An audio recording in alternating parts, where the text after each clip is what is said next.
a strong Claude Code workspace structure can help you make the most of Claude Code. In this video, I will share a solid workspace structure for a design project. And this structure contains 3 layers: context for Claude Code, team toolkit, and project source files. And before diving deep into each layer, I want to show a quick overview of the project structure I suggest using. And now we can dive into the first layer, context that Claude Code loads every session. Let's start with ClodeMD. ClodeMD is a markdown file with instructions for Claude Code. This is the first file that Claude Code reads when it starts working with your project. I suggest using 2 ClodeMD files. First is a project-based ClodeMD that lives in your project root folder and is specific to your project. This file will be used by everyone in your team, and it will be added to Git repository. Second is a local ClodeMD file that represents your personal working style relevant to this particular project. In this file, you can outline some specific details that shouldn't be added to Git. I also provided a link to a very detailed video with best practices for ClodeMD in the description. Next is DesignMD. Use DesignMD if you have a design system in place. This file creates a better context for ClodeMD by providing visual identity, brand principles, colors, typography, spacing, motion, components, and interaction rules. There are a lot of ready-to-use DesignMD files that contain information about the visual aesthetic of specific product. For example, this is a DesignMD file with Notion design DNA. You can download the source code and add it to your project. But don't forget to reference DesignMD in your ClodeMD file. I also have a dedicated video about DesignMD. Check the link in the description. Next comes MCP.json. If you use MCP connections in your project, such as connection to Figma, Notion, GitHub, you can store all connection details in a single file, MCP.json. And here is a format for MCP config for Figma. I also have a dedicated tutorial for connecting Claude Code to Figma. Check the link in the description. Now let's talk about Team's toolkit. If you plan to use Claude Code in your project team, you can benefit from a few different tools.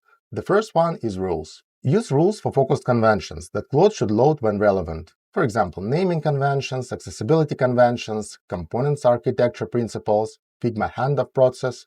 The great thing about these files is format. These are markdown files, meaning that you can easily read them, modify them, as well as reference them in the context of interaction with Claude Code.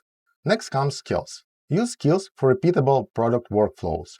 If you notice that you perform the same series of actions over and over again while working on your project, this workflow is a great candidate to become a skill.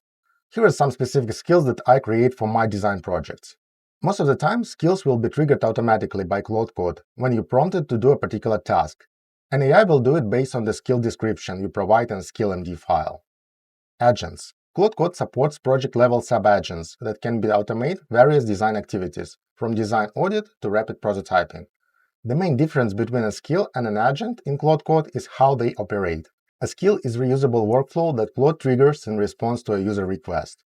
It works in the same context as a user. An agent, by contrast, can receive a goal, decide which actions to take, use tools, and work independently within its own context. During this process, the agent can invoke one or more skills whenever they are useful.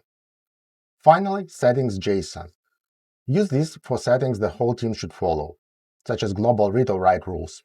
Next layer is your project source. For my example, I will use a web project. And it's important to provide Claude Code access to style tokens and components. Access to this folder matters because Claude should read and edit actual design, and not generate disconnected mockups. Next is documents.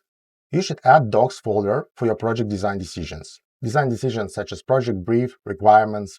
As I previously mentioned, ClodeMD is by far the most important file for Claude Code that contains information about your project. But when you create this file, it's important to keep it under 200 lines of text. What you can do is reference these markdown files with documents in ClodeMD, and this will prevent it from becoming too large. And speaking of references, I also use a dedicated folder for visual references for my project. This folder contains inspiration in JPEG and PNG format, and source materials that help Claude understand the design direction. And that was my project structure that helps Claude Code work more effectively. Let me know what you think about it in the comments. Thank you!